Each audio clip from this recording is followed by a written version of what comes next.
آغاز ہے اللہ تبارک و تعالیٰ کے پاک اور بابرکت نام سے، جس کے ہاتھ میں فتح و نصرت ہے اور جو بڑا ہی مہربان اور نہایت رحم والا ہے۔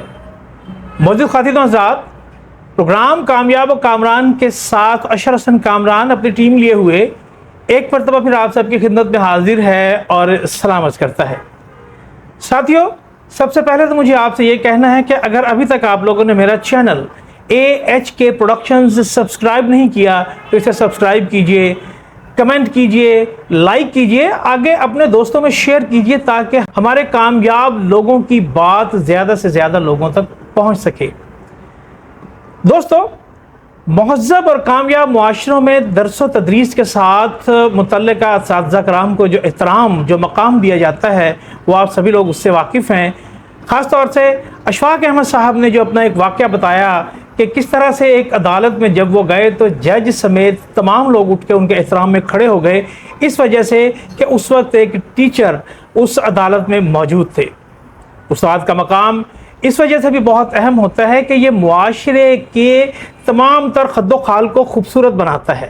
معاشرے کو مہذب بنانے میں، معاشرے کو تعلیم یافتہ بنانے میں ایک استاد کا کردار سب سے اہم ہوتا ہے۔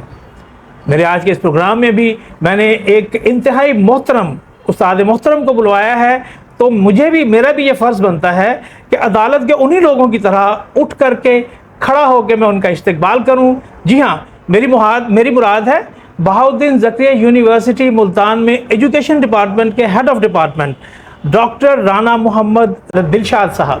آئیے ان سے ملاقات کرواتے ہیں۔ پہلے تو ڈاکٹر صاحب، میں ویلکم ٹو مائی شو۔ بہت شکریہ۔ یہ میں بکے پیش کروں گا آپ کی خدمت میں، بہت شکریہ۔ پلیز تشریف رکھیے۔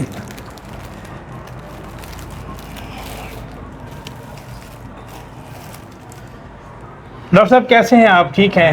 میں ٹھیک ہوں الحمدللہ۔ آپ کی بہت محبت، بہت شکریہ کہ آپ میرے پروگرام میں تشریف لائے۔ میں سب سے پہلے اپنے پروگرام میں جو پہلا سوال کرتا ہوں وہ یہی ہوتا ہے کہ آپ کی پیدائش، آپ کا خاندانی پس منظر اور آپ کی ابتدائی تعلیم کہاں ہوئی، یہ کائنڈلی ذرا میرے ناظرین کو بتائیے گا۔ سب سے پہلے تو اشر کامران صاحب، میں آپ کو خراج تحسین پیش کرتا ہوں اس بہترین پروگرام کے لیے۔ بہت شکریہ۔ آپ نے بڑی بڑی نامور شخصیات کو بلایا اپنے پروگرام میں، وہ دانشور بھی تھی، اساتذہ بھی تھے، تو میں نے بڑے غور سے ان کو میں سنتا ہوں، جو شخصیات آپ کے آتی ہیں، تو نوجوانوں کو یہ سیکھنے کے لیے آپ نے موقع فراہم کیا ہے کہ کامیاب لوگوں کی جو کامیابیاں ہیں، ان کی جو جد و جہد ہے زندگی میں، اس سے وہ سیکھیں۔ اچھا، دوسرا میں پھر شکریہ ادا کروں گا آپ کا کہ آپ نے مجھے بھی ان نامور شخصیات میں شامل کیا ہے۔ ڈاکٹر صاحب، آپ ماشاءاللہ میرے ملتان کا نام ہے اور میرے ملتان کا فخر ہے ماشاءاللہ سے۔ میں ملتان میں ہی میری پیدائش ہوئی۔ ملتان کے ساتھ مضافات ہے جس کا نام ہے رنگیل پور۔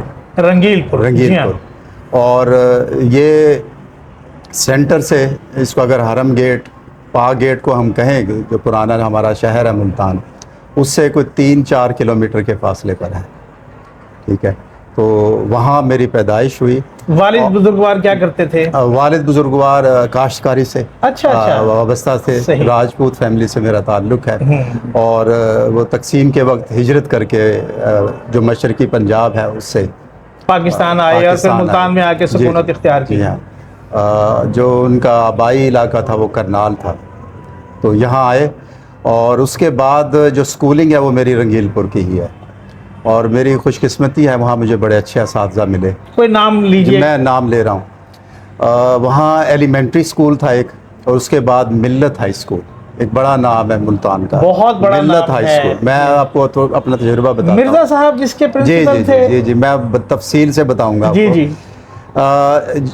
ایلیمنٹری جو سکول ہے اس کے جو ہیڈ ٹیچر تھے ان کا نام تھا امیر طارق صاحب۔